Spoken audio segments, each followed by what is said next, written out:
Hello, everybody. Good evening to all of you. Once again, this is your pageant guru, Dr. Zed. As we've always been mentioning here, pageantry, sash, and crown, name it all. This is your pageant guru, Dr. Zed, and welcome back to my YouTube channel.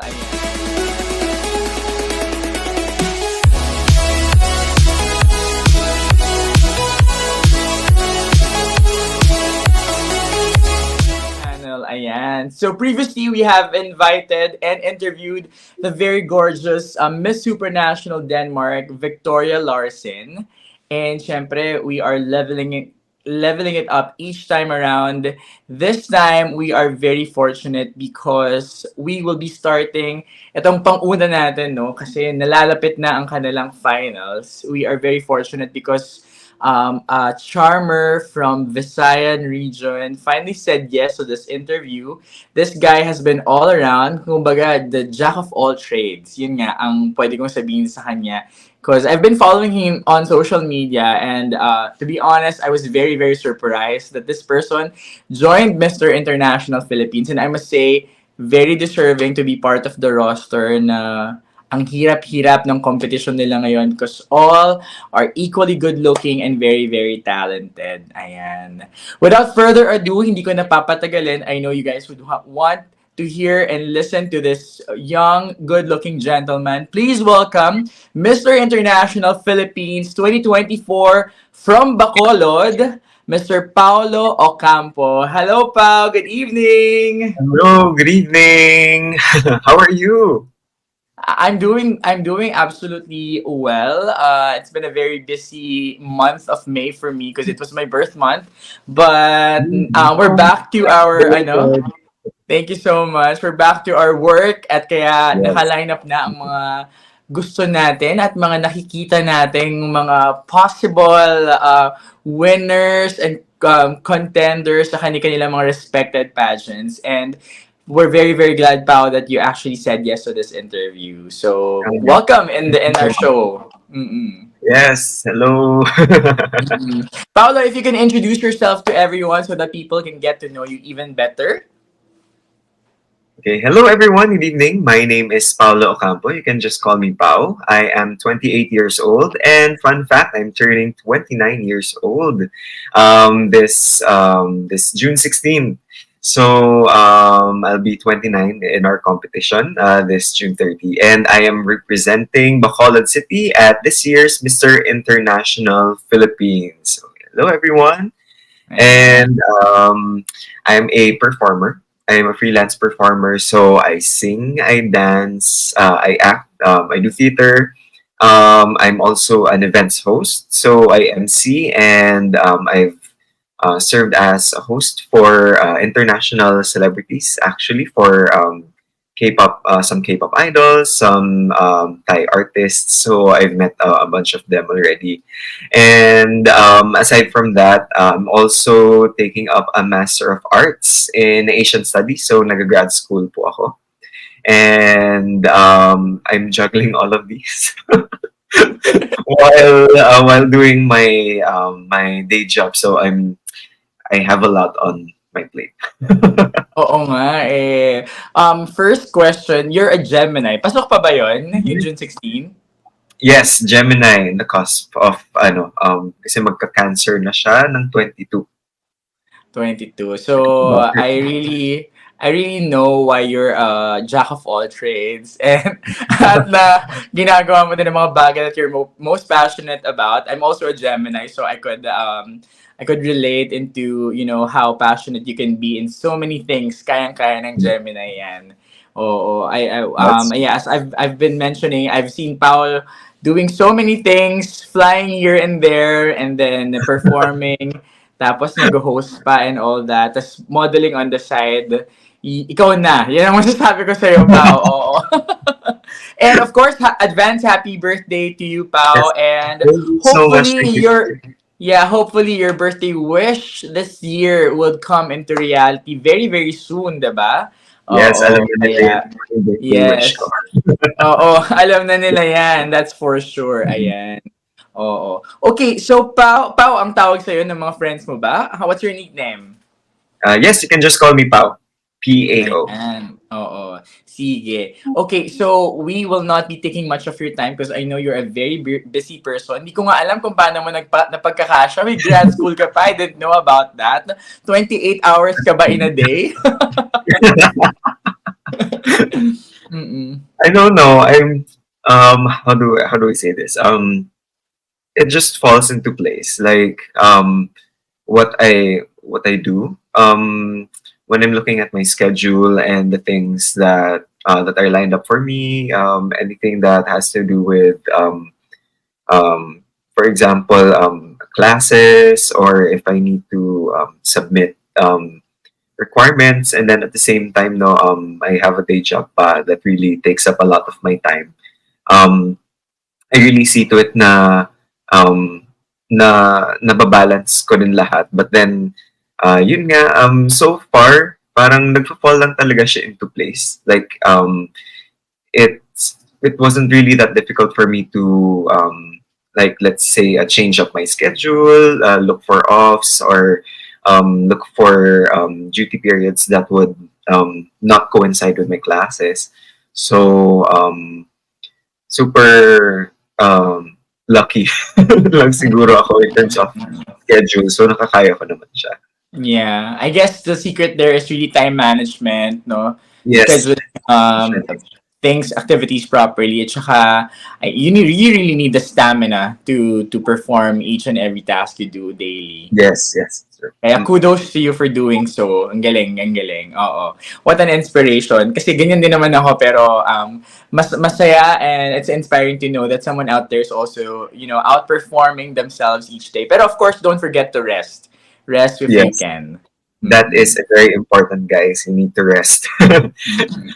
All right. Sige. So let's get straight to business, Pao. We want to know and we want to get to know you even better. That's the purpose of this interview, because I know a lot of fans have been following you the moment the press presentation started with Mr. International Philippines. Sabi, sino ba yung naka-light blue na gwapong-gwapong lumabas doon? Diba? Oh, Grabe I'm naman. sure so many fans have been raving and craving about you. So we want to get to know you even better. So Pao, how has life been since the Mr. International Philippines press presentation started and the whole journey per se? Yes, actually, the competition has been a really big source of positive energy for me. I've been tackling with a lot of stuff.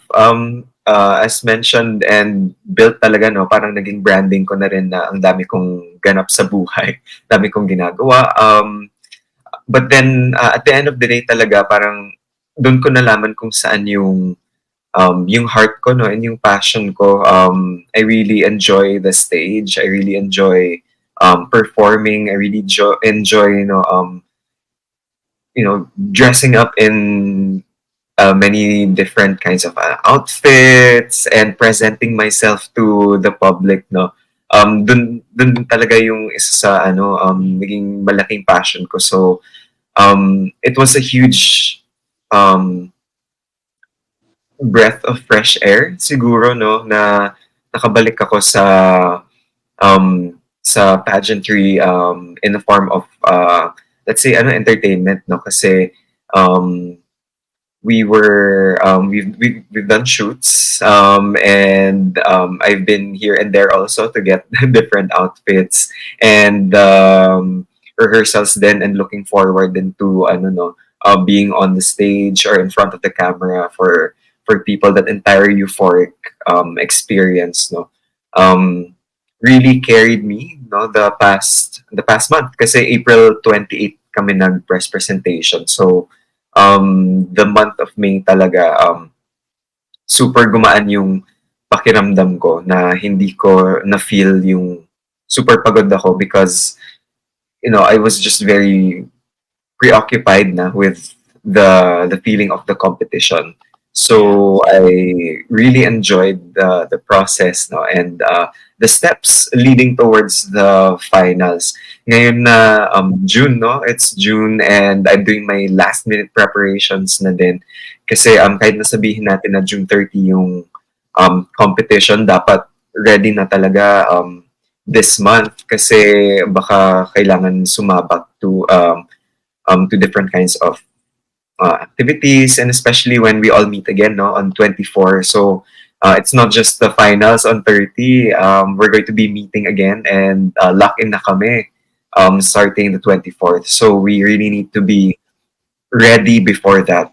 So that's what I'm putting my mind into, no? And at the same time, then trying to balance my requirements for school. Yan din actually pinagkakaabalahan ko ngayon kasi I need to write, I need to finish two papers. So I need to start doing that na din. Ngayon na medyo nakakaluwag ako in terms of my pageant preparation, I'll try to jump into that, no? Um, So, ayun, that's what I've been up to so far. Kasi medyo naging difficult yung past months, especially also before the press presentation. Medyo my mental health was not really doing well, and medyo lethargic na talaga ako, very tired. So, the competition really gave me a boost, no? And gave me a change in my my schedule and in my life ngayon. So, super thankful ako sa opportunity. Of course, kay Sir Amir and kay Tito Norman, thank you so much for this opportunity na naging candidate ako dito sa Mr. International Philippines 2024 and carrying the sash of Bacolod City. Yeah, that's a very beautiful. Thank you for sharing your sentiments towards the pageant season that especially when it started, and even before that, you were having some mental alam mo na with all the stresses and stressors in life. Pero at the same time, it's good to know that you're using this pageantry, this platform into something positive. Turning your energy, which I'm sure ang dami-dami mong energy na installed in you, and you're turning this pageant into something positive. It doesn't show, it really doesn't show that you're stressed out there, pero Hindi ba? tama. I'm sure na inaasikaso mo. Yeah, I'm sure inaasikaso mo ng mabuti yung mga kailangan mo, kasi good to know that on the 24th, locked in na kayo. So, alam mo yung mga last minute changes and preparations, parang that's gonna Yeah. be really very difficult on your part as well. Mhm. Oo. Ayan. Oo. Okay, so I want to know, pa, was this a childhood dream of yours to join Mr. International Philippines, or a male pageant in particular? Not really childhood dream, pero siguro adolescent dream. No, when I got interested, no, in this kind of field when I was in high school. And syempre, it was also during this time na I was looking for different avenues, no, as a performer, and trying to look into different places, no, where I can express myself and where I can um, go on stage or be in front of the camera. And it was also very awkward na and very weird kasi nung high school din, super active ako sa choir, super active ako sa theater. And during that time then, I was really big. I was a big boy nung high school. On the healthier Um, side. yeah, I was very, very plus sized. As in, talagang verging on obese. That's how big I was nung high school. Mm. And if you're trying to look for photos of me nung high school, I removed all of my social Wala na media. makita. Yes, wala na kayong makikita ng ganun.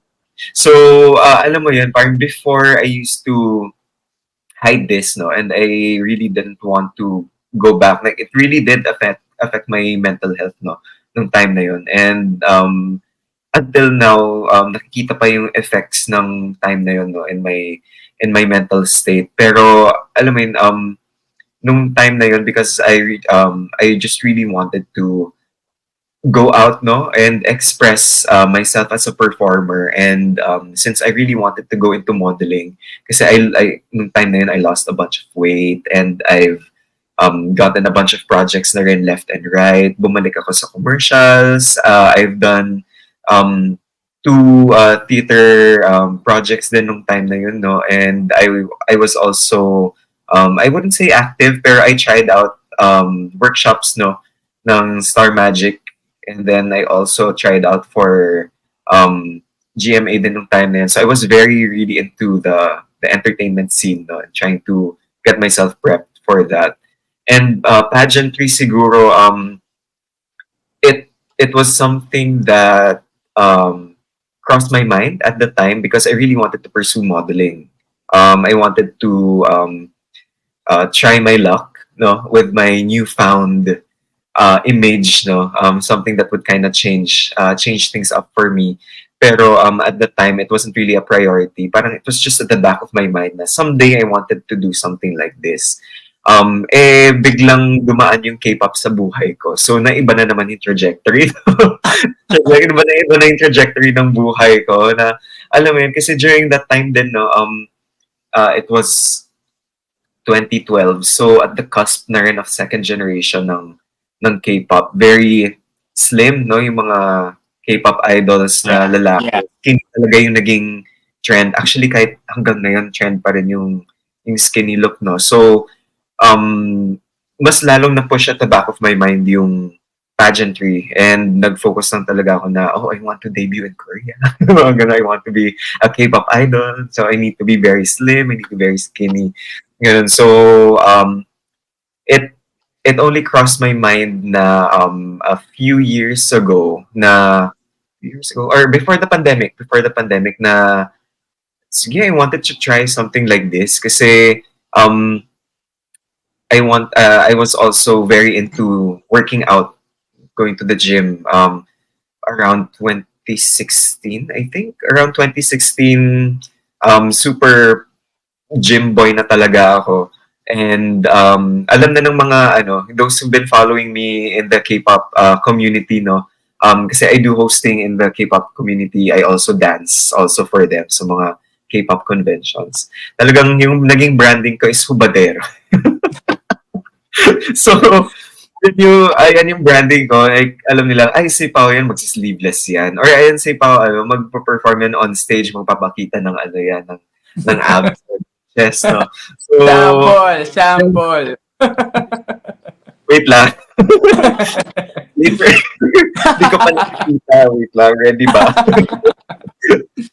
Ayun. So, that was when I wanted to get into pageantry kasi I really wanted to also now parang be more proud of the achievements that I have with my body. Yeah. Lalo na I have body dysmorphia. Naging na talaga siya, no? One effect after another. Yeah. I was really big in my high school days. Tapos, nung lumiit ako, naging obsessed naman ako to become really skinny when I got into K-pop.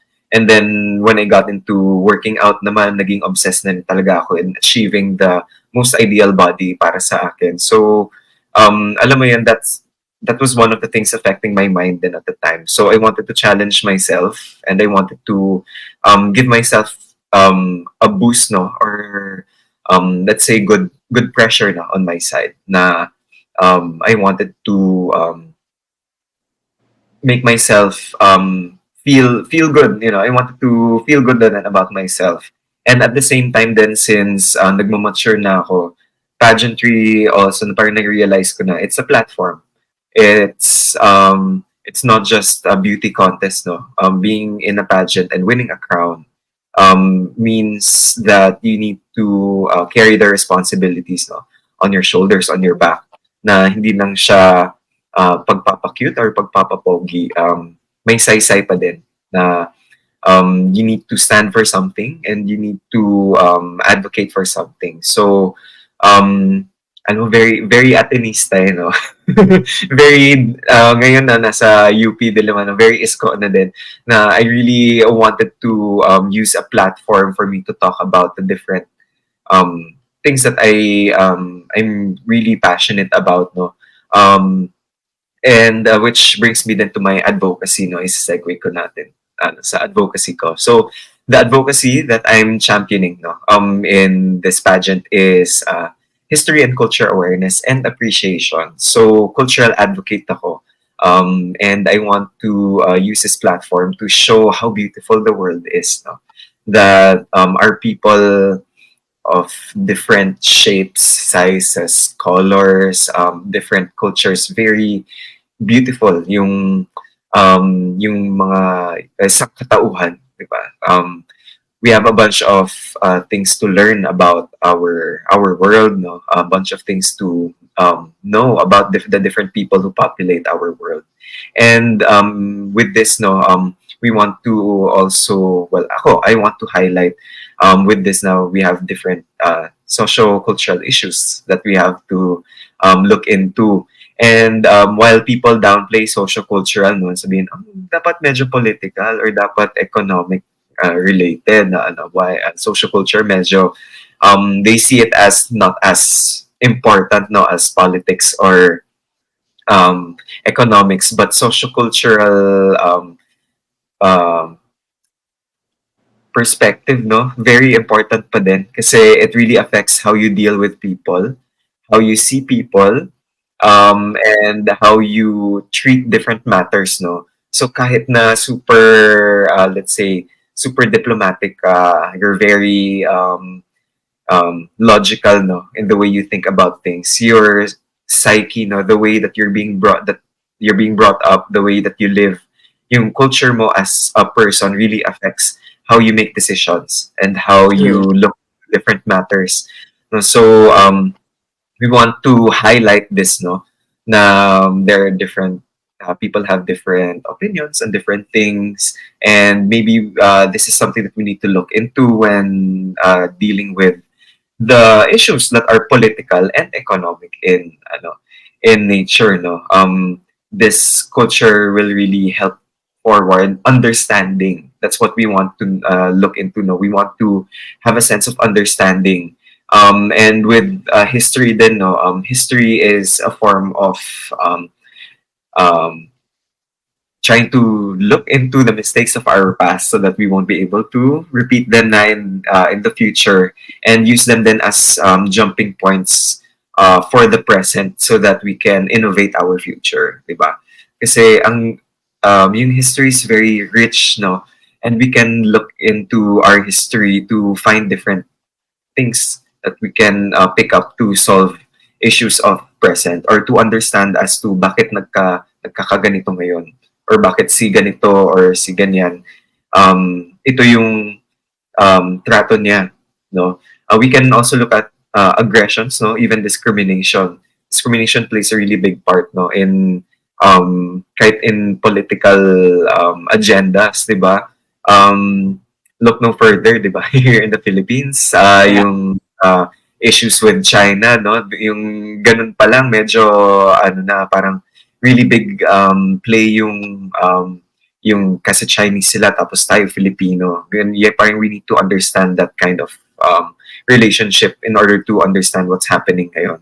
And even in the West, no, yung mga blacks in America or Europe, African history, pati yung ibang POCs living in that side of the world, no.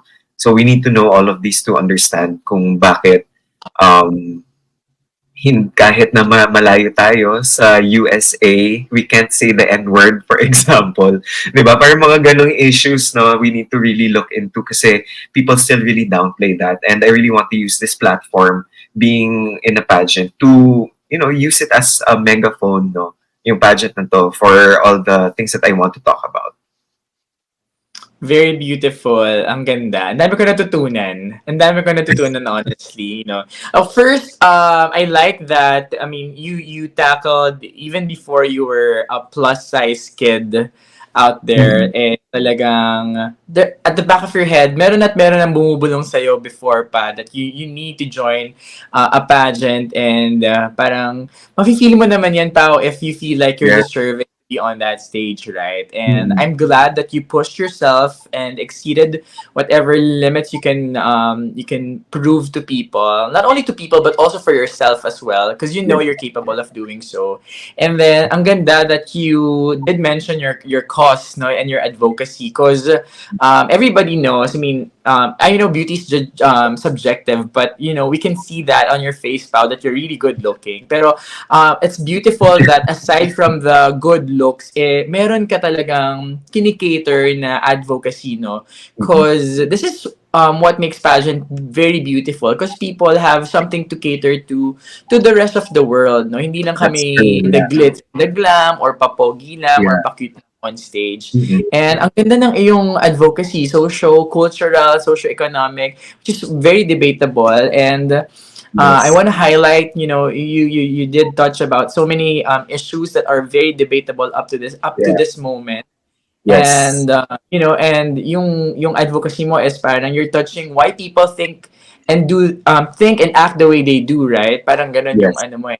And it's very Yes. important and valuable that we dive into their culture and the reasons why, 'di ba? And with the globally adaptive and fast changing world, importante we Yes. go back to the history and learn from it, why it happens and why we are at this point of our lives. Very, very beautiful. And Yeah. last doon na sinabi mo is, yun nga, megaphone, no? Yeah. It's very beautiful na ideally you use your social media now to be that voice. Sabi ko nga, like ko sinasabi sa mga ibang girls that I talk with, ibang-iba na kayo from us or maybe other people na walang other platforms, no? Kasi you guys are being followed and your words, your thoughts, your POVs can really affect other people's minds. So use it in a positive way and be the megaphone and the change that the world needs right now. Ang ganda. Yes. Very beautiful. I Kaya like ano, that. social media really made the world even smaller, no? When we thought na, True. wag na natin i-hide yung age natin, magka-generation tayo. Yung parang, yung, yung internet, no? Parang naisip natin nung time na yun, parang, wow, we can look into so many different things, no? Because of the Yeah. internet. Search mo lang sa Yahoo. Yahoo! Yeah, isip mo lang sa Yahoo, you can get everything na, no? Tapos, social media made things even smaller. So, really important na yung malaman natin, no? Maging aware tayo sa culture and history kasi di natin alam kung may makakabangga na tayo, especially when we're talking to people who are not not Filipino or siguro not like us, 'di ba? Kahit sabihin natin nasabi ko nga sa post ko na it's not just locked sa ethnicity or race, no, yung culture, pati yung culture ng isang tao. Pwede nating sabihin kahit anime fan ka, let's say, yung culture mo as an anime fan, 'di ba? So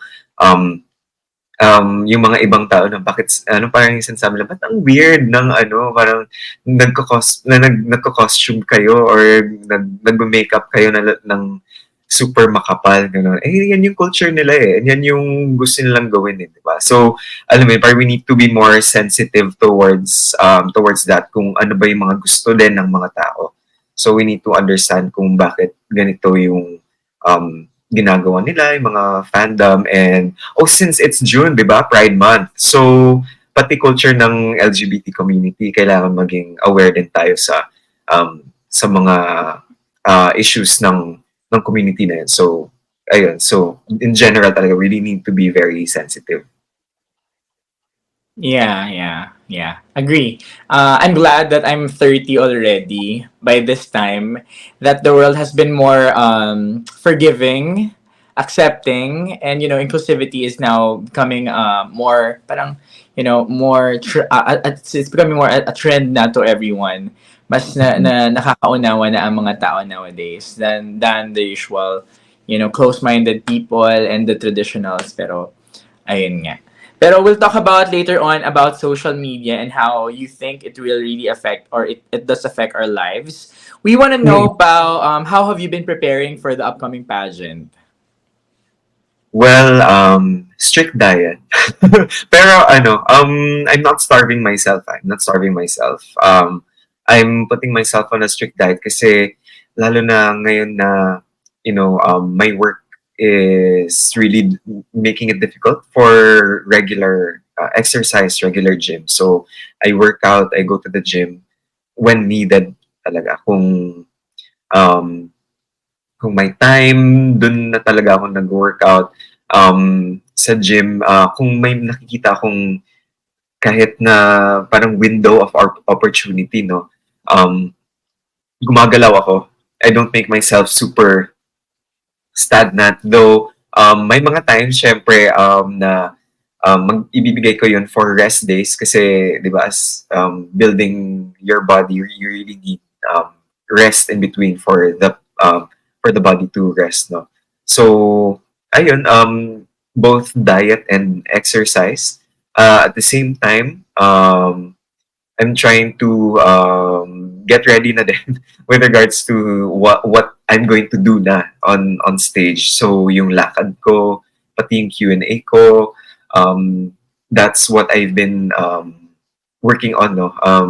Working on na rin ako sa kung paano akong gumalaw on stage. Kasi very important yun, no. And as someone as energetic as as I am, kailangan talagang aralin, kailangan talagang, oh, ito na yung gagawin ko on stage, ganyan. So, para maging muscle memory na siya pagtungtong Yeah. ko sa stage and hindi siya yung last minute na, sige, gawa ako ng ganito. Hindi, na-practice ko na eh. So, kailangan ganito yung gagawin. So, kailangan pulido lahat before ako makasampa ulit sa stage. And, yun din, yung Q&A. Yung problem ko lang ngayon sa Q&A is trying to fit everything in 30 seconds. Alam mo, parang kasi nagiging TED Talk siya, naging podcast na answer. Parang iniisip ko na, niremind ko sa sarili ko na, kailangan 30 seconds. So, yan yung pinaprepare ko with my trainer. And at the same time, getting mentally set na rin for the competition. I'm going to be traveling soon, so abangan niyo yan sa social media ko. And hindi ko pa napopost din yung mga kailangan from Korea. So, simultaneous ko siyang ipopost. Good luck na lang sa akin.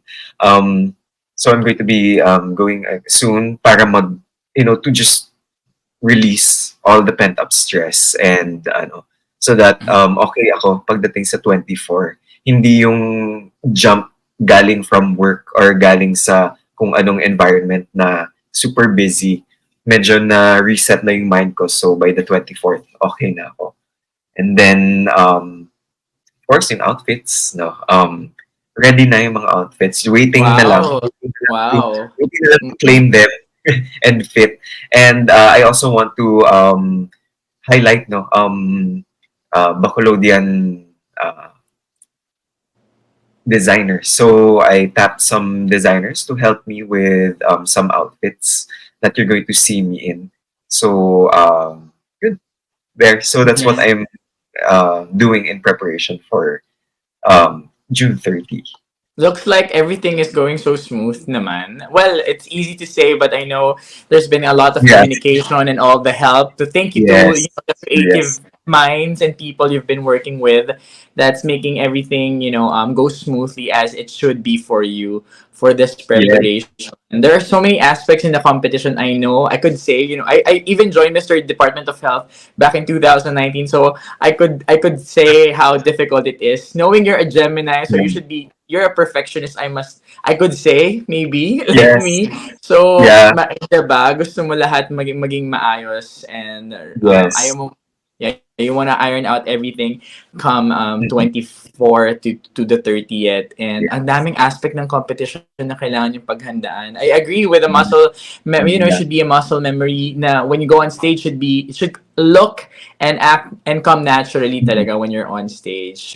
Yes. With regards to the Q&A, Yes. I am hoping that Paolo will enter the final whatever top 5 or kung ano man yan, because your voice needs to be heard on stage. I'm learning so much from you with this conversation. Kapag wala po akong kasama si Pao, halika na mag-podcast na tayo. Tara, game ako actually because I actually have been talking to some friends na parang gusto ko rin mag-podcast pero anong pag-uusapan ko or ano yung magiging topic or saan ba ako magsa-start? So ay parang okay. So my door's open Yeah. Sige, message kita mga July 1. After the But your competition, life's gonna your life's gonna change after June 30. You have to trust me on that. Your life's gonna okay, change. we'll So see, we'll baka see. baka after pa ng rain mo pa, kita iistorbohin for the TED Talks and all. Or malay Yeah. mo, di ba, yung podcast or kung anong platform, no, will really help me magnify the things that I want to talk about. So, Actually. malay mo, di ba? Okay, Yeah, magiging yeah, yeah. okay naman sa organization yun kasi it Why not? will Yeah. give me a bigger scope for people, bigger reach. True, oo. At saka, do what you're most passionate about. I mean, I'm doing this because I'm really very passionate to meet people in the pageantry, past queens, winners, candidates, and even mga makeup artists and fashion stylists.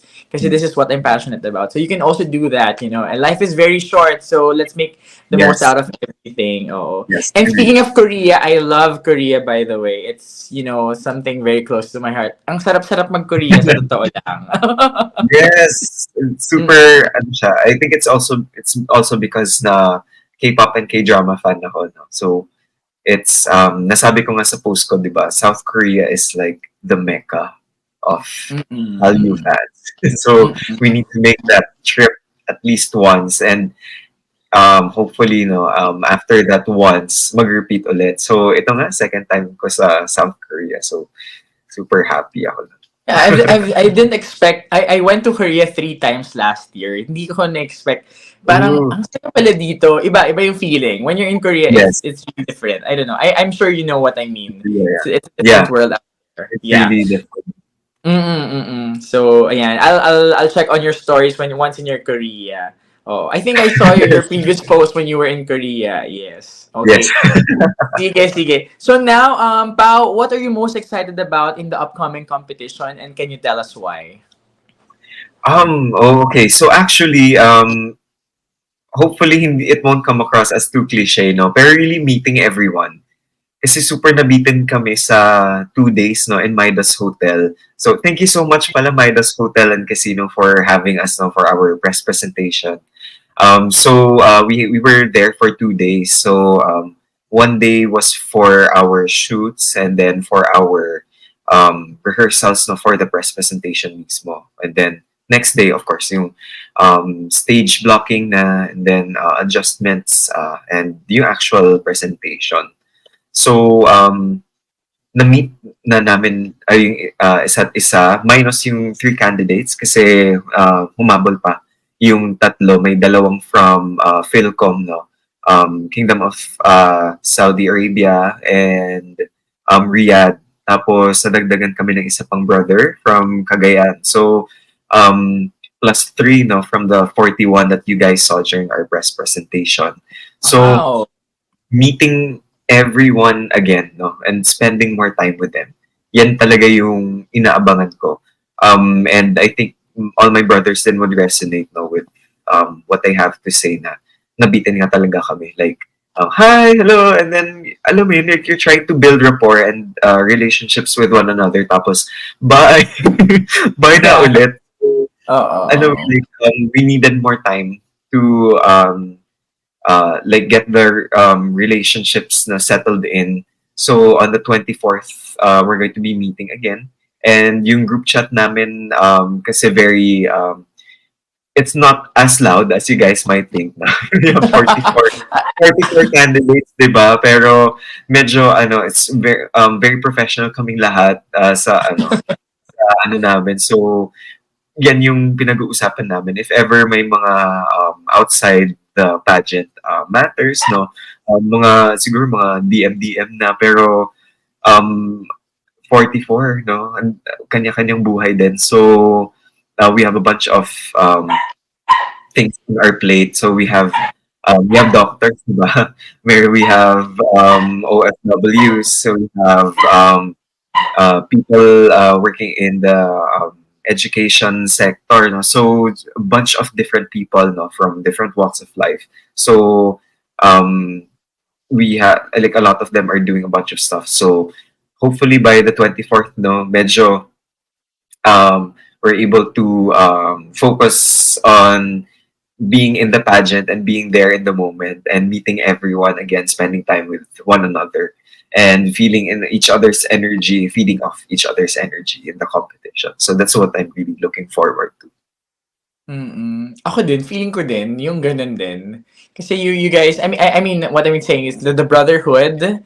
Imagine meeting 43 other gentlemen of your age and generation. And I'm sure that they also have different stories and may mga advocacies din sila that they're carrying through the competition. That is something na very remarkable. And even after this, di ba? Parang sigurado ka na Yeah. may 43 likers ka na sa mga sa mga posts mo at sa mga ano or sa Yes. mga likes. Oo, oo. Kaya Like, that's it can be very, very, anything that, diba? Parang may matatanungan ka. Like, just to be sure. yeah, just to be Parang, uy, sure. ano ka, diba? Ano, dito ka sa ganyan-ganyan. Okay ba kung ganito yung gawin ko? Or may Oo. or ano bang need para gawin ko na. So, may mga advisor. Oo, that's so fun to realize that you have 43 brothers from the rest of the Philippines, 'di ba? Yeah. Nakakatuwa 'yun. And I'm hoping that you guys could still bond even it's like 6 days away from the coronation night when you're gonna be locked in on the 24th. Ayan. Okay, now Pao, can we ask you, can you tell us something very, very unique about yourself? Siguro something na not everybody knows. That Okay. only maybe few friends lang. Mm-mm. Okay. Something unique about myself. Kasi before yung sagot ko is multifaceted ako. Ang dami kong ganap, dami kong ginagawa. Pero yan na yung naging branding ko. So hindi na siya unique. Alam na ng tao yun. Na ano. So what else pa is unique about myself? No? Siguro, all the different experiences no, in my life put together equals me. And specifically, no, siguro gusto ko rin i-open up yung naging life ko growing up, especially in my teens, no. Um, Being in a private Catholic school, no, in high school, very, I wouldn't say conservative kasi radical yung ano high school namin when it comes to issues kahit na Catholic school no very ano activista din yung ano namin eh. very very into social justice yung school so very open talaga sila sa mga matters um being in that kind of setting no and growing up na as a performer parang ang daming expectations set for me and medyo ano din kasi um, I've been in the acting industry, no, in the entertainment in general since I was 4 years old, and I've been doing commercials. I've done actually yung naging height ng career ko, kung pwede kong sabihin, is when I was a kid talaga. I did a lot of commercials when I was 5, 6, 7, 8 years old.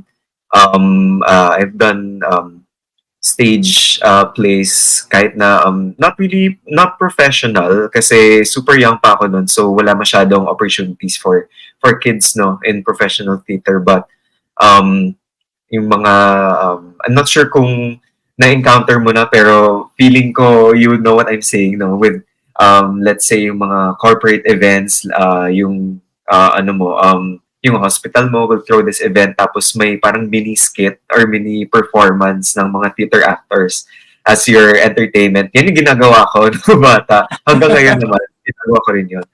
And then, alam mo yun, so it was smooth sailing tapos imagine everything just like going down.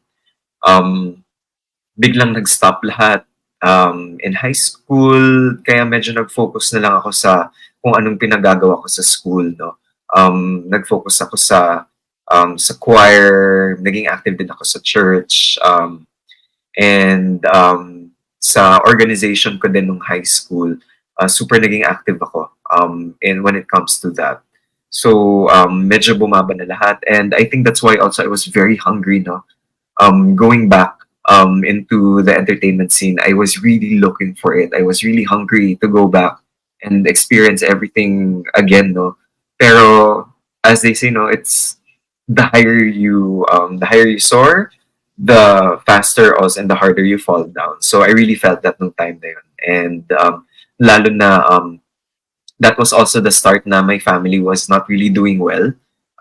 in terms of finances. So I really had to um, find ways to alleviate, no, from all of those things. And not sure din kung alam ng mga tao, pero i-share ko na, I took 2 years off kasi sa college. I enrolled for my first semester in university, but I took 2 years off kasi hindi ko na kinaya. Both mentally and financially, kasi rock bottom na talaga yung family ko nung time na yun. Um, and this experience, no, was very humbling din sa sarili ko.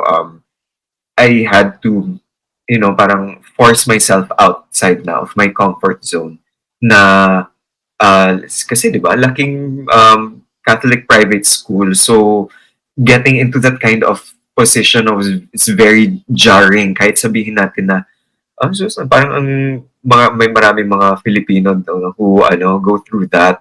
Pero that big jump, no, in culture, big jump in lifestyle, big jump in culture is still very shocking. So Yeah. alam mo yun, parang I needed to um, find time for myself. And siguro also that's why naging super malapit ako sa K-pop. And super active din ako sa K-pop community nung time na yon. Um, I was performing left and right kasi parang it gave me that boost eh. Parang it was my positive energy. And luckily, no, my family was very supportive with that. Alam naman nila na it was my only outlet during that time. I wasn't studying, di ba? Parang technically out of school youth ako. So, Yeah. I was studying during that time. Um, I was also trying to get back into the entertainment industry during the time, pero not really lucky, no? I just found my luck talaga sa K-pop community. So, doon ako active. Kaya super lucky ng pasasalamat ko sa community na yun na kumupkop sa akin kasi during the lowest of my lows, sila talaga yung nandun. And they really supported me. Parang, not sure if you guys are familiar with the K-pop community culture, no? Pero ngayon parang hindi na siya, hindi na siya ganito because of the pandemic. A lot of people are very disconnected na. Pero nung time namin, Diyos ko, yung mga K-pop conventions, parang artista kami on stage. Alam mo, kasi we cover dance, different K-pop idols, K-pop groups, no? And yung tingin talaga ng audience sa amin is parang ini-emulate namin. So parang Yeah. it's like doing theater, no? Pero we're doing a role. Yung role namin is member of ganitong group, di ba? So parang ganun yung naging tingin nila sa community. So parang alam mo yun, the euphoria of being very known in the community, na ang daming nag-look up sa akin, and alam na ng tao kung ano yung mga forte ko and pinagagawa ko. It was like a mini showbiz scene, no, for me. So that was really that kind of thing. I have a question lang. So you sing Korean when you perform, you also sing the Korean dances or the songs? Usually, siya mutually exclusive siya. So we have this thing called yung mga cover groups. So cover groups, they just covered yung mga sayaw. So yung mga nakikita niyong pinopost sa YouTube or Facebook or ngayon yung mga TikTok, no? Sayaw lang. And then may mga singers na iba pa. So for example, sa isang convention na you have the dance competition, tapos may singing competition na usually hindi masyadong pinapansin yung singing competition. Though syempre ina-acknowledge namin yung mga singers. Ako naman kasi as a performer there, alam naman nila na all around ako. So nag-cover dance ako, tapos nag-host ako ng mga conventions, sa mga dance competitions. At the same time, kung kailangan nila ng, uy, baka pwede kang mag-song number or kanta ka. Sige, okay. I'll sing a song for this event. So, ayun, yan yung ganap. So, kumakanta din ako in Korean. So, naaral ko. I actually know how to speak in Korean. Multifaceted ka talaga. Wag ba nang baguhin yung answer mo? Multifaceted ka talaga. That's something unique about you. There yun. Right there, that experience, no? Yung experience ng rock bottom talaga. is something unique about myself, and that jump talaga of lifestyle is what makes me unique, and champion ko siya talaga. Ang dami kong natutunan nung time na yun, and kahit nasabihin na mentally, no, it wasn't really a good time for me, and ang dami ding ganap nung time na yun. Pero at the same time, I really learned so much, no. Totoo yung sinasabi nila na um, kasi 'di ba ano, in Catholic school, so parang you won't really experience life, or you really won't experience many things unless ma-experience mo yung poverty. And I really attest to that. That's true. Dami kong natutunan, dami kong na-experience nung time na yun, no, na I had to, for example, na um, yung mga rehearsals namin sa liblib na lugar doon sa Manila na never ko pa napuntahan. Tapos alam mo yun, parang first time kong mag-jeep papunta doon or use LRT1 kasi hindi talaga ako sanay doon sa area na yun. So, ayun, parang I really jumped, no, from one place to another in terms of my state in life. So that really siguro was really an impactful time in my life. Kaya siguro ngayon ang dami kong insights, ang dami kong experiences, and marunong din akong mag-adjust accordingly. So yan yung siguro that makes me unique as me. Everything that all of these Yeah. experiences collated with me. Okay, my next question was supposed to be, what has your life's biggest struggle? Yan na yun. Tama ba Oh, ako? yun, yun. Yan yung Yes, moment. yes, yes. Yan yung moment na yun. Yes. Oo. But I would want to, when I see you, I will tap your shoulders, and as early as now, I want to congratulate you for, for serving as an inspiration. I wouldn't know how it feels like if I'm on your shoes, but looking back and hearing your story, I'm sure that you are one proud guy. You've overcome all those Yes. struggles and experiences, in your life. Babaguhin ko na lang yung tanong ko kasi natakal na natin yun. Oo, pero Sure, no if problem.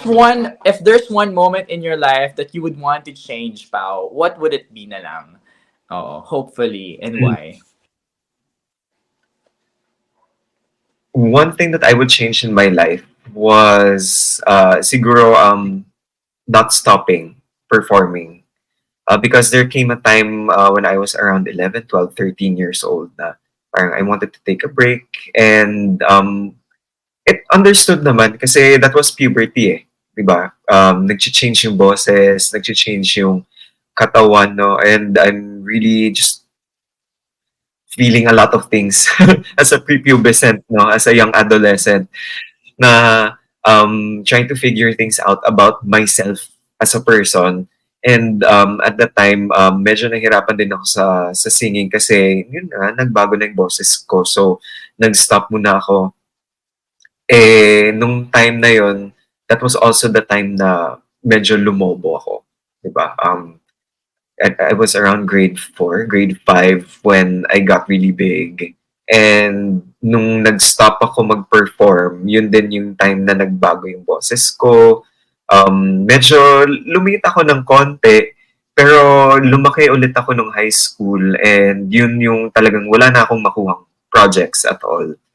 So napapaisip ako na kung siguro tinuloy-tuloy ko, no, na I became more active siguro nung grade 4 or grade 5 na hindi ako masyadong lumobo and continued performing, how would my life be, no? Um, would I be in ABS, no, or GMA ngayon, or would I be abroad? Ano yung magiging life ko, no, na um, if I continued performing or I pursued showbiz much earlier in my career, no? Na ano kasi my parents were also very well, thankful naman ako. They were really thinking about my well-being, no. Pero there were really many calls um when I was much younger na mag-showbiz, and tinurn down ng parents ko kasi they wanted me to be a more normal kid, no. Kahit na ang dami kong ganap sa buhay, they just really wanted me to not be under a microscope at least, no. And they thought that I was too young to get into it. And I understood naman. Right now, no, maturing, I understood everything that they meant, and looking into how kids are in the performing arts industry, no, I really understood. Pero at the same time, parang, what if, no? Kasi ngayon, I really wanted to get into it eh. I really want to get into it. And ngayon na, 28, turning 29 this June, ang hirap na humabol, no? Kaya sumali din talaga ako dito sa, sa pageant para, kasi time is taking, no? In our industry, age is really something. Kahit na sabihin natin na, um, age doesn't really matter when it comes to winning something or being in the entertainment industry. We have to face the realities na may time limit pa din, na we're not getting any younger, and mag-change pa rin yung catering natin, na kung kanina tayo magpo-perform, no, or to look to target yung mga target market natin. So naiiba siya. And if I change that time of my life, no, kung sasabihin ko sa kanila na, no, I want to try. Gusto kong magawing bulilit. Gusto kong i-try. Mag-Little Big Star ako. Gano'n. At na yung age mo, gawing bulilit siya, Little Big Star. So, gano'n yung generation natin. So, I can relate. Okay. so, alam mo yun, parang nung time na yun, kung nag-yes ako sa mga gano'n, kung nag-yes din sila sa MMK din na, na na projects, no, paano yun, dire-diretso na ako sa industry siguro, where would I be now?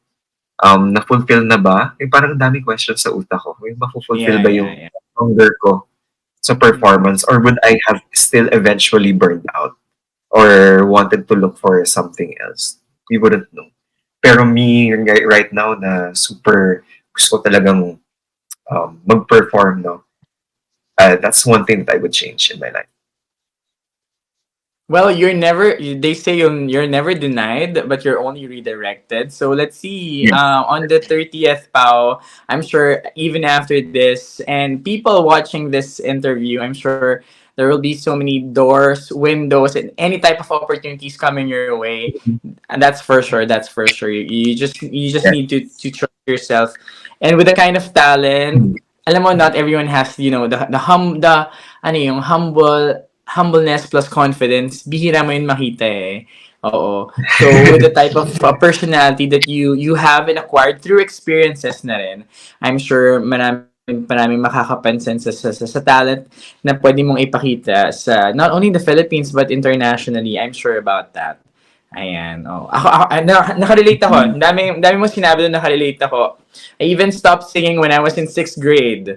Because nag-start akong pumiyok. Sabi ko, oh my God, my voice is cracking already. Sabi ko, hindi na to pwede. So I stopped for a while when Yeah. puberty set in. So I totally understand. That's something difficult sa stage natin before. Oh. Pero ngayon, I'm sure you found your vocal range, you found your your most comfortable mga songs and when you perform. Kaya and yun nga, you're never denied. You're just Redirect. paused for a while, but the God never said no to it. It will happen Yeah. pretty soon. I just have to believe in it. Trust God's timing, sabi nga nila. Okay, Manifest now we yung wanna manifest mo lang. We wanna get to more pageant questions, Pao. We Go. want to know, how do you think social media has changed the pageant world today, including your own journey? Okay. Well, social media has helped the pageant community, no, in a lot of ways. Kasi kahit na sabihin natin, no, Filipinos have been very enthusiastic with regards to pageantry. Yung Carnival Queen days pa lang, di ba? Very, parang alam mo ng Filipinos, it's a culture that we're into, yung mga pageantry things. Pero with regards to male pageantry specifically, no, mas nagiging na siya, parang humahabol na siya in terms of popularity these days, also because of social media. And I want to highlight male pageantry specifically. Kasi alam naman natin, yung female pageantry, hindi naman siya mawawala kahit na wala yung social media. Pinapanood pa lang natin yung mga binibini before sa TV. Alam na ng mga tao yun. So, wala pang Twitter nung time na yun. So, people are still already talking about it. Gloria Diaz days pa lang, di ba? Gloria Diaz days. So, with male pageantry these days, no, parang mas na-highlight ng mga tao na, oh, there's more to male pageantry, no? Mas marami pang may offer. And ngayon na mas open din yung mga tao with regards to men showing beauty, no, as something that's masculine also, or that beauty or focusing on aesthetics, no, focusing on your looks is still something masculine. Mas maraming tao ng nakaka-understand dun sa ganitong culture. Kahit na sabihin natin, there's still people who are, alam mo na yun, parang, how people still treat male pageantry, no? Di ko na i-emphasize or get into the nitty-gritty. Alam ng mga tao yun. Yung mga other comments, no, na medyo on the negative side. Pero let's focus on the positive. Ang dami pa rin, alam mo yun, parang daming support when it comes to male pageantry these days, especially, social media has raised a lot of issues and a lot of opportunities, both both negative and positive na sides, na when you talk about issues na, for example, bakit pwede rin naman maging focus sa beauty yung lalaki, no? Pwede din naman silang mag-makeup, pwede din silang magpa-cute, magpagwapo, and do it on stage, no, or in front of the camera. Do it for a living, no. And yung opportunities, no, yung tipong it doesn't stop there. May plus pa, di ba? You're Yeah. not just a pretty face, you're not just a handsome guy, you're not just a guy with rock hard abs or a puffed up chest, no. You still stand for something. And a lot of our kings, no, that were crowned, especially in the past years, no, they're really advocating for a lot of pressing issues and a lot of things that we need to talk about, no, and with male pageantries, parang it serves as a bigger platform then for them.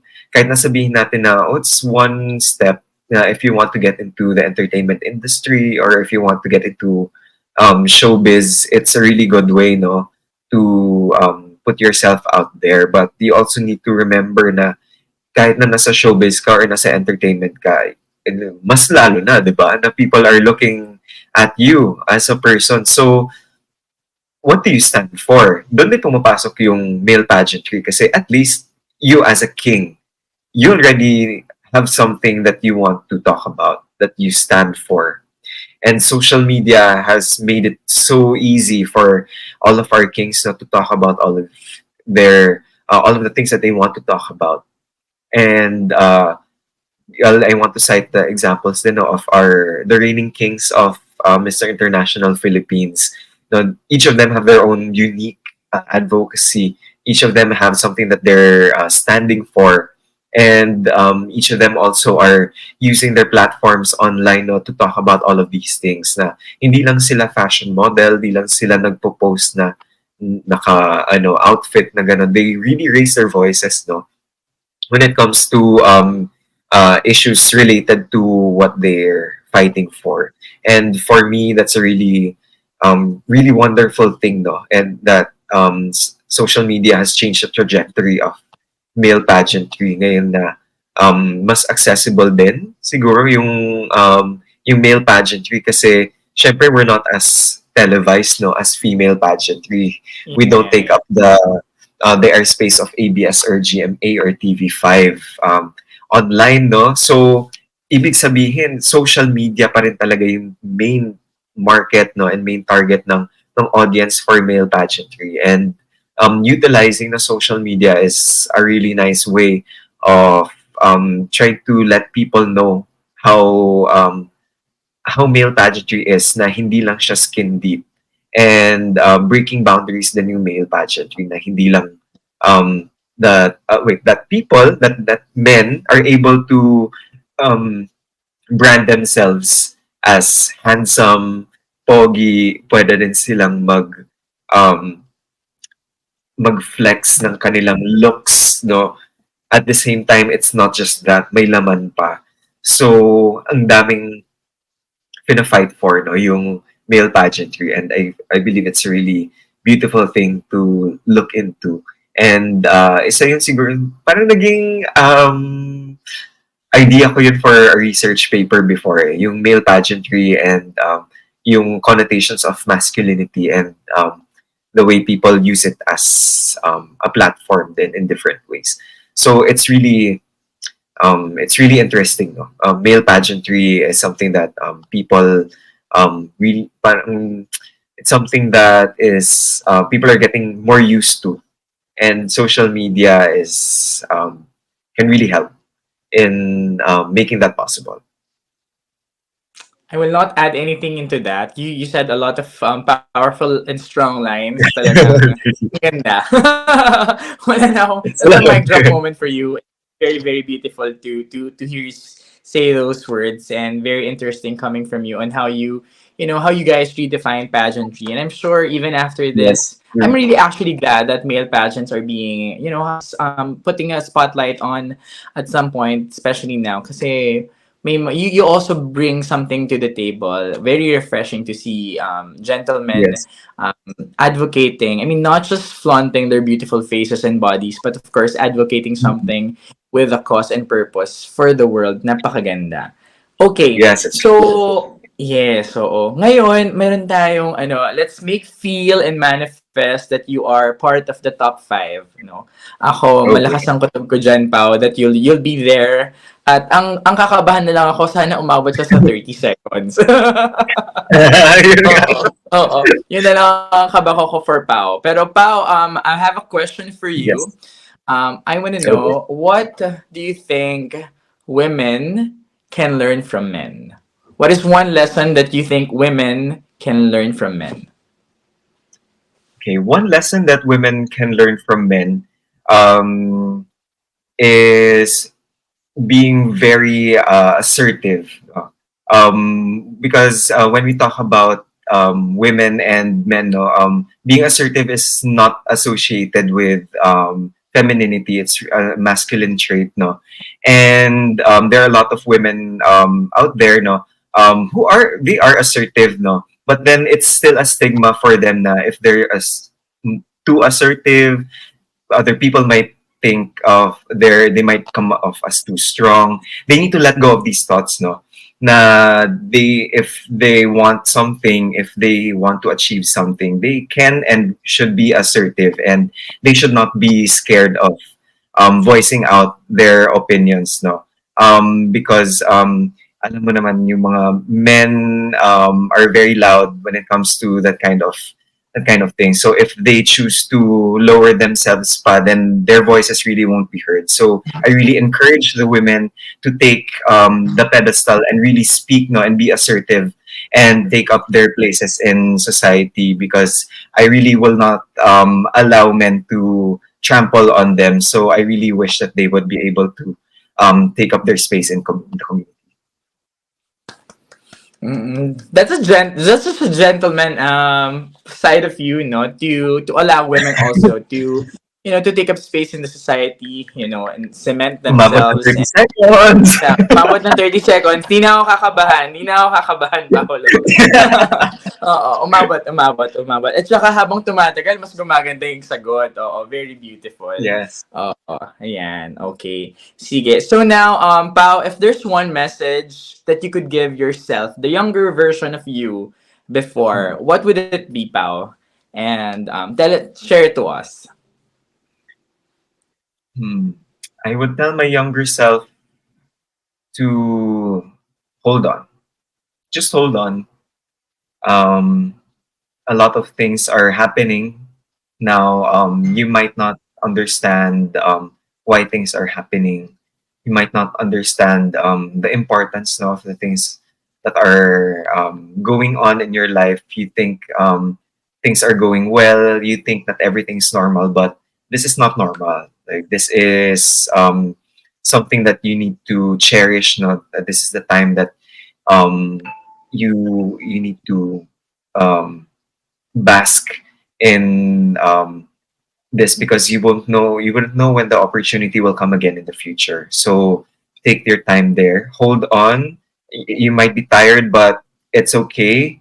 um, just appreciate everything that's happening now, and maybe when once you grow up you'll look back and say, oh, I really enjoyed this time in my life, and I wish I spent more time in appreciating and loving every bit of it. Oh, that's so heartfelt. I'm sure the healthier Pao is now looking at you and he's very, very proud of where you are and what you will be pa in the future. Oh, you're only 29, Yeah. 28. You're only 28, so you still Yes, have turning 29. turning 29 in a few days' time. Oh, you still have a long way to go, and we can see naman a brighter future for a bright future ahead of you. That's for sure. Ayan. So for the final question, Pao, kailangan namin Yes. itanong sa'yo to eh. Kailangan ibagsak mo na sa pinakahuli, the very iconic question Okay. before we end this interview. I wish we had more time. We can do longer than this, Pao. We can do longer than this. Yeah. But yes, Okay. Pao, I want to ask you, why should you be the next Mr. International Philippines 2024? Okay, I should be the next Mr. International Philippines 2024 because of my experience. I've mentioned that I've been in the entertainment industry since I was 4 years old. So I have been well acquainted with both the stage and the camera. I know how to deal with production, with the demanding requirements of being there at a certain time, needing a certain emotion or needing a certain um, work. No, we need to do something specific for the organization. I'm used to that. I'm really used to the stage and the camera and dealing with production, so they have no problems with me regarding all of these things. It's easy. It's going to be easy to work with me. And aside from that, the experiences that I hold, the experiences that I shared earlier, that make me me, no, that make me uniquely me, and it's something that I can provide on this table, no, and being both a performer and a champion of um, history and culture, no, being a cultural advocate, and being a master's student, no, and I'm going to be jumping in my thesis soon. All of these things, no, come together and make me a really good representation of a Filipino man, and not just a Filipino man, a modern Filipino man who's able to juggle all of these things, yet maintain class and maintain a certain level of emotional expectations, no. And this also makes me a very distinctively handsome man. There you go. That's why Wow! Philippines 2024. Nako, I'm sold. I'm sold. I'm sold So, dun already. pa lang sa ano Oo. eh, being practical eh. Practical, di ba? Mm. Well, I have to agree. I have to agree. I mean, this is a job, so we really Yeah, need someone who's ready to take the role, and we can yeah, see that in you. It's very, very much visible as we speak. We know through your experiences that you're ready anytime. If it's tomorrow, Pao can do it. Something like that. We yeah. need someone It's anytime. with a whole heart to take on the challenge and the role of becoming the next Mr. International Philippines 2024. We're very excited, Pao, for you. Grabe. Malapit na. I'm sure you're also very excited. I'm really excited. Malapit na. Let's go. Oo nga eh. Let's go. Let's do it. Oo. Meron lang kaming huling tanong, Pao. Are you single? Yes. Yes, I Wow. am very Oh, single. Fun fact oh about me, I've ayan. been single since birth. Never been in a Oh. relationship. Oh, So guys, if alam you're nyo going to na. ask me if there's Girls a out relationship, there. me. Oh, Yeah. ayan na. Yeah. Whoever will capture the heart of Mr. Bacolod, I'm sure that lady is very, very, very, very lucky to capture your heart. I think And nga. mm. Oo, pero for now, Corona muna, no? Title muna, Pao. Yes. Yan muna ang goal. Crown first, yes. Hindi naman ako naghahanap. I think it's also because I'm very into my craft ako. So, Yan pala actually, yung it's not, something unique sa'yo, Pao. yan na yung something unique. Single since birth. Yung, alam mo yun? Yan ang yung sagot mo. Kasi parang hard to realize that you're single since birth Yeah, with at that kind 29 na of ako. No? looks. Parang people will be saying, at least one. Wala. Wala talaga. Wala. Oo. I mean, it's Oh. not something that bothers me. No, ano, parang ang dami rin nagtatanong na, yung parang, oh, hindi ba sad? Or hindi ba, ano, it doesn't really bother me. So, alam mo yun, parang, okay naman ako ngayon where I am. So, yeah, no That's need to look. important. If Yeah, someone, if someone else might then go, that's but we'll more see. important. That's Yeah. more important to know. Okay, so Pao, this has been a very, very fruitful discussion and interview. I'm sure a lot of your fans and family and relatives even had the chance to get to know you even more so. So maraming maraming salamat for this interview. Pao, please give us this moment. If you can thank the people who have helped you and will be helping you in the coronation night and even after, so maybe international pageants mo pa. And, you can invite people also on your social media. And when is the coronation night and where is it happening? Okay, so I would want to take this opportunity first to thank everyone who's been supporting me, not just in this pageant, those who've been following me even before, no, those who follow me in my performing career. Thank you so much for your support, and thank you so much for being there, no, and believing in me and in my talents, and in my capabilities no of winning this competition. Thank you so much for all of those positive reinforcements. I really appreciate it.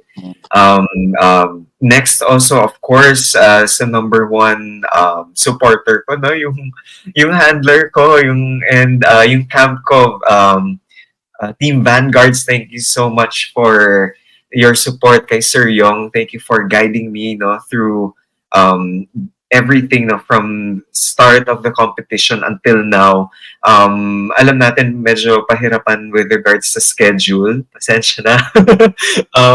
But also thank you so much for being patient and understanding din sa mga pangyayari sa buhay ko, especially with regards to pageant preparations. Thank you so much for being there and helping me prepare no as best as I can for this competition. And with that also the Mr. International Philippines organization. Thank you so much, Sir Amir, and also to Tito Norman. Thank you so much for this opportunity for me to be in this competition. To Attorney Manuel also of Mr. International Philippines, Mr. International Organization. No, thank you so much also for being able to have this competition no, and having everyone in coming together no for this competition and giving us a platform to speak about the things that we want to talk about. So thank you so much. Thank you, thank you, thank you. And of course, to my family and to my friends, thank you so much for your undying support. Alam ko na talaga yung mga pinagagawa nila with regards to supporting me. No, my family's been very supportive of me. Sila yung na kasama ko din nung bumalik ako no nung sa Bacolod kasi if you guys don't know, I'm based here in Manila right now because of work, and I was also raised here Yeah, in Metro I Manila. saw you recently visited Bacolod, right? Yeah, you did. Yes. So uh my Bacolod is a province talaga. Doon yung mom ko naman, the side of my mom, born and raised talaga in Bacolod City. And every year we make sure no almost every year we make sure talaga na we spend at some weeks no to a month in Bacolod kasi we want to spend time then with that side of my family. So I'm really not a stranger na sa Bacolod. Really parang second home ko na talaga siya, and doon talaga yung yung heart ko goes to Bacolod kasi bunch of my childhood experiences, no, parang na-associate ko siya talaga, yung good memories ko of my childhood in Bacolod and growing up then.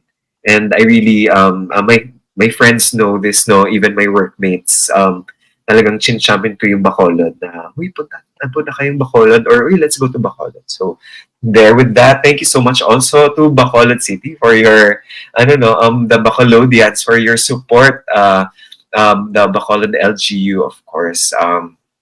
Sa tourism office of Bacolod, thank you so much, and also to our dear mayor, thank you so much for your support, no, and for acknowledging me as your representative for Mr. International Philippines. And with that, no, please follow my social media accounts. So on Instagram and TikTok is at Paucam16. That is PAOCAM 16. So please follow me there so that you'll be updated on my journey, no, my pageant journey, and also with the things that I'll be posting regarding my trips. So you'll see everything there. Makikita nyo talaga kung bakit cultural advocate ako. Alam ni Doc yun, no, because he's been following me ever since yung mga naging trips ko, no, laging may parang Kuya Kim na yung may experiences, or si Drew, no, Drew Arellano, mga ito yung food ng ganitong place, or ito yung history ng ganitong place. Talagang mahaba siya. So you'll be learning a lot of stuff sa sa social media accounts ko. I'm also planning on opening a YouTube account, though not sure kung kailan to. We'll see. But as of now, TikTok and Instagram. You can also follow me on Facebook, Pau Ocampo on Facebook.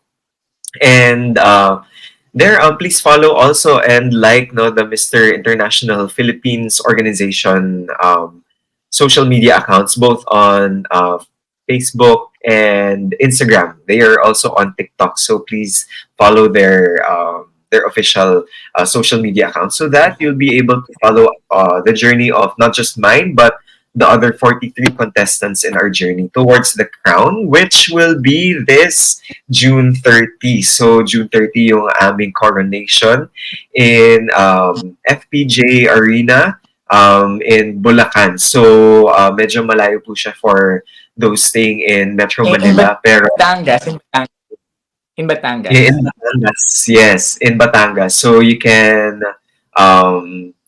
buy your tickets, no, or try to arrange transportation, no, as early as now para mapanood nyo kami in FPJ Arena in Batangas. So if you want to buy tickets, just follow the Mr. International Philippines social media accounts.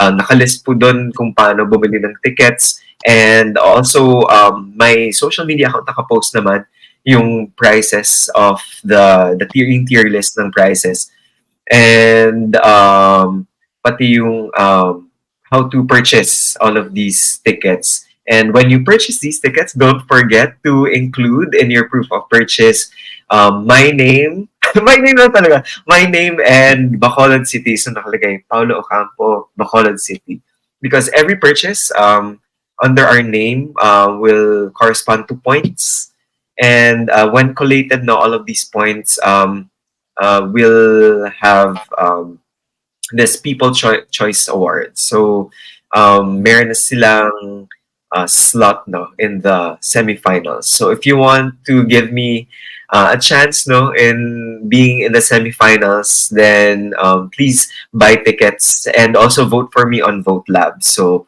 these two ways of supporting me in terms of voting.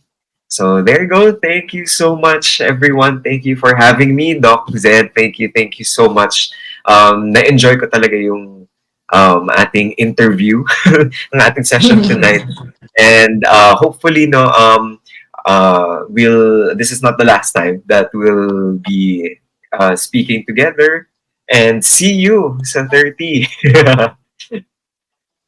Yeah, yeah. We'll definitely see you on the 30th. Ayan. Ayan. Ayan. Medyo naghang ng konti si Pao. Yes, we'll see you on the 30th.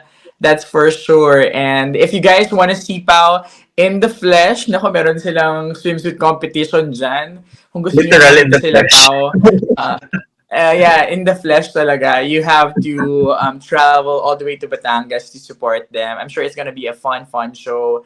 And ayun, Yes. if you you may follow Pao also on his social media accounts. Parang naisip ko na you deserve a travel vlog show. Parang ganyan ng bagay kay Pao, no? Na Yes. kasi napapansin ko nga ang mga, alam niyo yung stories ni Pao, kay you need to screenshot para mabasa mo lahat eh. Kasi ang dami nakalagay. Yung tipong Oo. essay na yun, Wait lang ah, andali, parang wait. Kailangan kong i-screenshot for a while.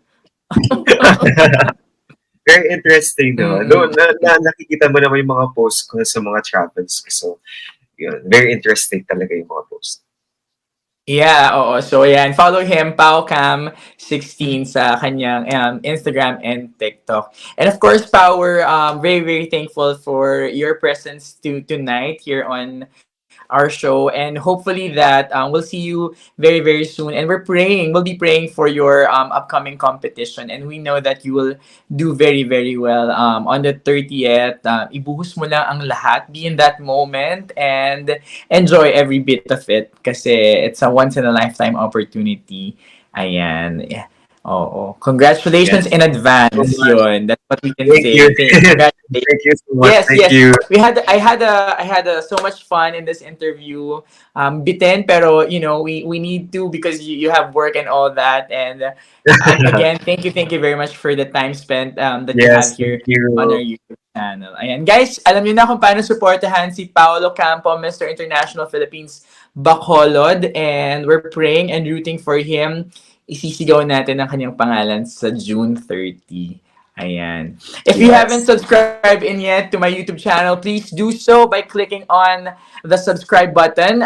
Follow Dr. Zed underscore pageant guru on Instagram and TikTok. You can also follow me on my personal Instagram, it's Dr.Zed, and on Facebook, Dr.Z. Maraming salamat. Marami pa tayong mga i-interviewin ng mga brothers ni Pao. Siya ang inuna natin because we are really rooting and eyeing also for Pao. And we'll be interviewing the rest of his brothers. Hopefully, makater natin silang lahat through time before the coronation. Thank you very much. Please don't forget to like this Thank video, put you. your comments down below, show some love to Paolo Ocampo, and follow his social media and all of his platforms. This has been your pageant guru, Dr. Zed, together with Mr. International Philippines Bacolod 2024, Paolo Ocampo, saying good night and God bless us all. Bye, Thank you. guys. Thank you. Everyone. Thank you.